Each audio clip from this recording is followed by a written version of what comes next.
आज़ादी के बाद आरएसएस पर भारत में लगा था कई बार बैन। ये थे बड़े कारण। राष्ट्रीय स्वयंसेवक संघ पर कांग्रेस की सरकार ने 3 बार प्रतिबंध लगाया जा चुका है। सबसे पहले आज़ादी के तुरंत बाद प्रतिबंध लगा था। सबसे पहले 30 जनवरी 1948 को महात्मा गांधी की हत्या के बाद आरएसएस पर प्रतिबंध लगा दिया गया था। इसके पीछे की वजह ये थी कि महात्मा गांधी की हत्या को संघ से जोड़कर देखा गया था। उस दौरान 18 महीने तक संघ पर प्रतिबंध लगा था।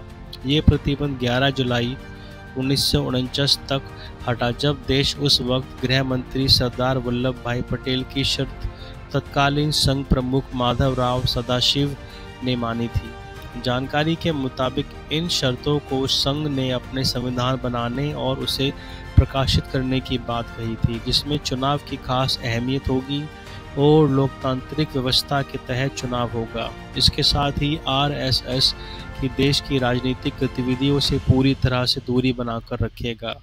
आरएसएस को दूसरी बार प्रतिबंध का सामना कांग्रेस सरकार में इमरजेंसी के दौरान करना पड़ा था। हालांकि इस दौरान सिर्फ संगठन ही नहीं, पूरे देश में बहुत सारे संगठन मीडिया पर प्रतिबंध लगा था।